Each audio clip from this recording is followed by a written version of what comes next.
Hi guys, this is Mersanyo. Again, samahan ninyo guys gumawa ng reaction video dito sa Mardi na may pamagat muling susubok sa pinabagong buhay. Mariano GTV at panoorin natin to. Sasakyan na dumadaan araw-araw sa kalsada, sawa ka na ba sa polusyon? Kaya nakaisip kami ng paraan kung paano ito takasan. Pero bakit ganun? Bakit ganun? nandito kami? Ganun, Mariano G. Kaya ginawa ko na ang dapat kong gawin. Naghanap ako sa Google kung ano ang pinakamalapit na lugar around Metro Manila at ito ang lumabas. Ayos. Ganda ng ng editing Very good, Mariano G. Kaya naman, samahan nyo kaming i-explore ang tinatagong ganda ng Tanay, Rizal. Kaya eto kami at nagbabalik. Ako nga pala si Mariano, but you can call me Mariano G. At ako nga pala si Cindy Girl, your Cindy baby girl. At samahan nyo kami sa aming paglalakbay. Lupit Wow! Parang araw maging icon. Hey, shout out sa lahat ng mga Mardi fans Talagang ganda ng intro at editing ni yung editing ni Mariano G lume-level up Lupit Kagaya ko si Idol. Mala Michael Jordan high score. Ganda At nagbiyahe na nga kami ng 55.5 kilometers mula Manila hanggang Tanay, Rizal. Sa aking kalkulasyon ay umabot din kami ng 2.5 oras. And welcome to Sitio Bayukan, Sampaloc, Tanay, Rizal. Lupet. Habang binabaybay namin ang daanan papunta sa lokasyon na aming tutunguhan, kasabay noon ang pagkamangha namin sa mga nagagandahang tanawin at bundok na hindi mo madalas na masisilayan, lalo na kung hindi ka rito naninirahan. May drone shot, ang ganda. Epic resto. Pumunta dyan Tanay, Rizal. Ang ganda Pero bago ang lahat, aayusin muna natin yung mga gamit natin. Pwede. Tulad na rin kami ng mga kakainin, iinumin at gagamitin para sa travel na to. What? At isa-isa na nga namin inilabas at sinaayos ang aming mga gagamitin. Push the off of the porch or break up down. Get this if it happen to blow it makes a round. Parang picnic ang style Ganda. Minsan, kailangan din natin huminga at makapagpahinga sa mga lugar na magaganda. Huwag natin igugol yung panahon natin na lagi lang tayo nakakulong sa trabaho, Galing sa bahay. Ganda ng ni Mariano Regio. Ni Mariano dito guys, pasensya na bubulol ako. Ang ganda ng sinasabi niya. At totoo yun Minsan talagang sa buhay natin hindi tayo dapat nagpapapressure. Minsan lumabas tayo. At the same time sa lahat ng may mga magkarelasyon, mag-enjoy, Enjoy lang. Sa mga lugar na magaganda, huwag natin igugol yung panahon natin na lagi lang tayo nakakulong sa trabaho, sa bahay. Kailangan mo rin minsan pasayahin ang sarili mo. Hanapin mo rin yung mga lugar o bagay na makakapagpasaya sa'yo. Diba? Sabi nga nila, live your life to the fullest. True? Ganda,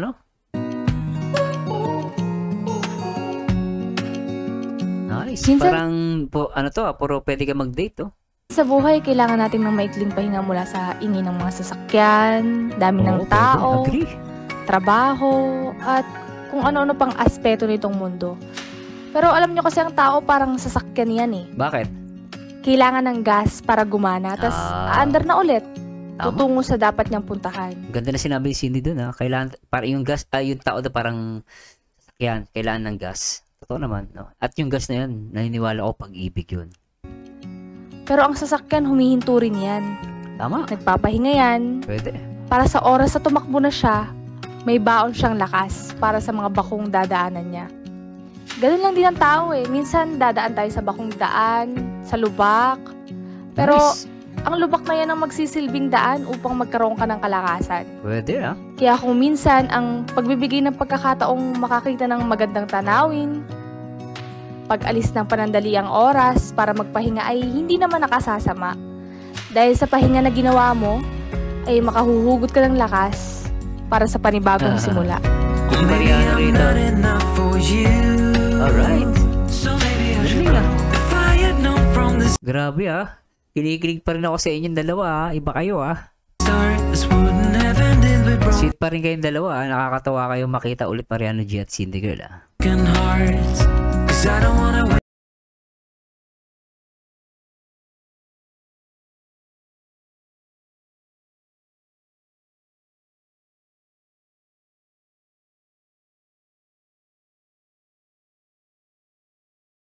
Parang may kulang ah. kulang? Magluluto muna pala kami. Ngayon nga ay sinimulan na naming magluto ng aming kakainin. At kung napapansin ayos, niyo, pwede kawali ang dala may namin picnic. dahil wala kaming nadalang kaldero na paglulutuan ng kanin. At ang kanin nga na niluto namin ay muntik ng maging lugaw. Habang hinihintay namin maluto Ayos ang yun, ah. sinaing namin, in-appreciate muna namin ang ganda ng tanawin. First time ko makakita ng nagsasaing ka na sa kawali ano. Ayun oh. Galing ano. Galing ah. Hindi ko na ano yan ah. Pero parang lugaw nga ang lalabas nito ano. Pero nakakatawa itong dalawang to, talagang nagde-date. Habang hinihintay namin maluto ang sinaing namin, in-appreciate muna namin ang ganda ng tanawin. Nagmuni-muni, nagkwentuhan, tawanan, hanggang sa napag-usapan namin ang mga sumusunod. Ano lang to, malapit lang tayo sa Metro Manila. Kung gusto mo ng maikling bakasyon o ayaw mo naman na mag-overnight, tapos gusto mo lang makapag-relax kahit ilang mga oras. Ayaw mo lang sumalit.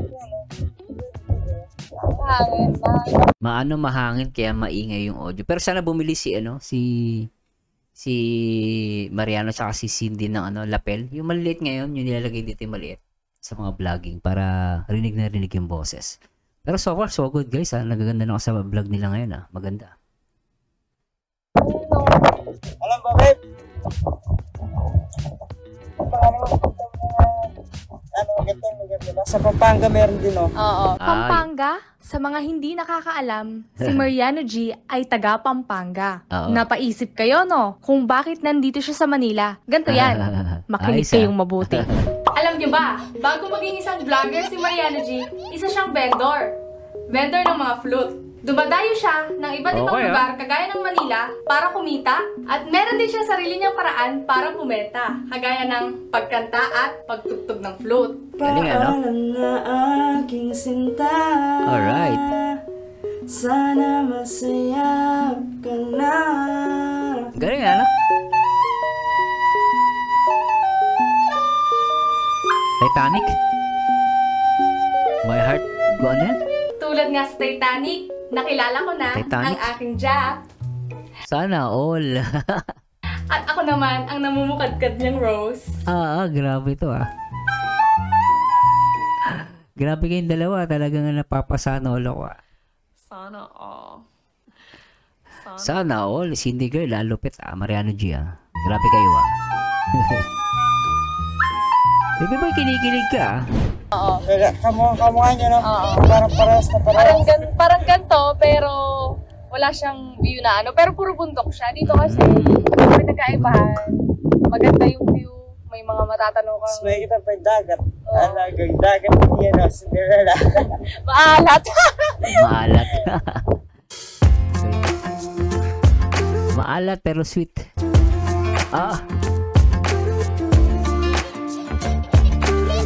Sobrang na kayong dalawa. Maabuso na kayo. Sobrang sweet niyo din, ha?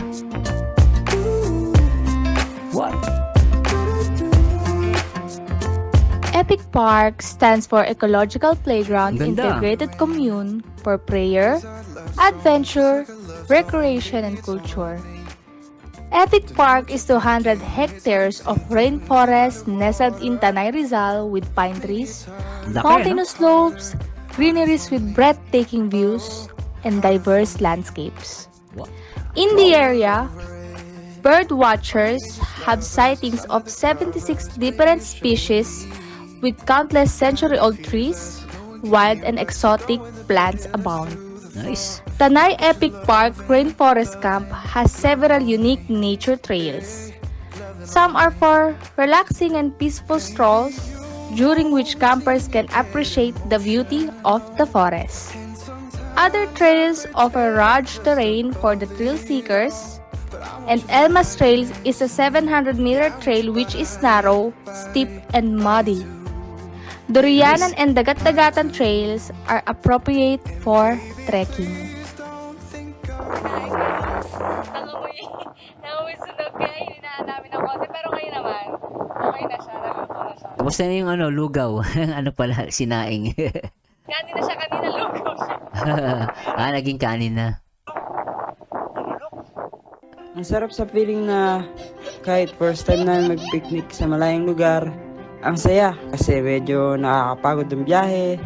Pero kapag nakita mo na yung magagandang view, gaya ng sinasabi ng ibang mga campers, siguradong mapapalitan ng saya yung pagod na nararamdaman mo Galing, sa haba ng biyahe. So kung nakikita nyo, yung kawali ang pinaglutuan namin ng kanin. Wala kami nadalang kahit anong kaldero, rice cooker. Pero next time, magpo-provide kami kasi naranasan namin ngayon, na-experience namin, mahirap pala na magluto sa kawali kasi hindi mo tansyado yung tubig kung wash hour. Kanina muntik ng mahilaw. So, hindi, nakahingi sila ng tubig. Mabait yung papasok sa atin. Kaya binigyan tayo ng tubig. Biglang sa napapangit. So, susunog na kanin. So, tara na dahil gutom na kami. Kakain na kami. Kain na tayo. Tikman na natin itong first Anong ulam nyo? ang dinulok na kanin. Ayos naadilata sila, no? Magandang date, guys, napakasaya. Di mo kailangan gumastos ng ng mahal eh. Punta ka lang sa magandang place na in public, I think public to. Tapos makikita nyo dito, guys, merong fita, bumili sila ng pita, merong, ano ba to? Yung mga ganitong drinks, ang tawag dyan, nakalimutan ko. Nakalimutan ko, guys, pero sa tagal hindi na nakakabili niyan. Tapos nagdilata lang sila, simpleng date lang, di mo naman kailangan gumastos ng mamahaling restaurant di ba? So, itong vlog na ito, natutuwa ako sa Mardi. Parang they teaching other lovers or couple na pwede lumabas kayo minsan, mag-date. Maganda itong vlog na to. Natutuwa ako. Simple lang, Dala na sila ng kanin, di ba? Tapos dilata lang, di ba? Isa na nga Wala sila sa expensive na restaurant, di ba? namin kumain ng aking asawa. Akala namin hindi maluluto ang kanin na aming sinaing. Pero kahit ano pa man ang nangyari sa travel na to, nandun pa din yung saya na nararamdaman ko, kami, Sarap, o pati yung mga nanonood ngayon dito. Diba? Big 250 pala, big. Tetra Pak. Nice, Diba? Simple lang yung date, Ganda ng vlog. Ang hirap pala kanina binabantayan ko yung kawali, diba? Tapos, kinulong ko yung apoy niya kasi nakikita ko hindi siya bumubukal. Tapos tinikman ko kanina, hindi mo nakita, tinikman ko yung kanin. Niluwa ko. Bigas, kaya... Sabi na siya diba, yung akala natin na siya. Hindi kasi syempre, diba, pag ganyan siya. Tapos nung sinalina ko ng tubig, parang lubog kasi yung bigas. Parang ginagawa niyang piniprito niya. Parang piniprito niya. Tapos pagkangat ko na... Konti na yung tubig niya. Tapos dahil pagkangat ko na ganyan, diba, inamoy ko. Uy, sunog! Ang sit yung dalawa at talagang organic din kayo ngayon Talagang natutuwa naman ako sa dalawa na nag-improve yung vlog nila. Natutuwa ako. Sana mga ganitong mga vlog yung makita sa mga couple, no? Maganda tignan. Tapos narinig ko, parang pumipirito. Oo, parang pumipirito yung kanin.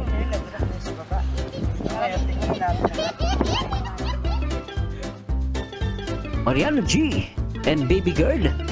Hindi girl. Alright. Sarap na kain, binugutom ako. Naku, nagsubuan pa. Shit pa rin Nagsusubuan kayo nag-isip nga pala kami ng gagawin namin dito habang kumakain. Nagpaplano na kami kung saan kami next na pupunta hanggang sa naalala ko ang mga bagay na to at hindi ko alam kung magiging totoo ba. Oo. Ganda na si Cindy, Parang Korean, Ganda, Ang galing, Ayos, Oo nga, parang kay drama. Comedy pala yung yung huli. Ayos, Alam. Hindi naman.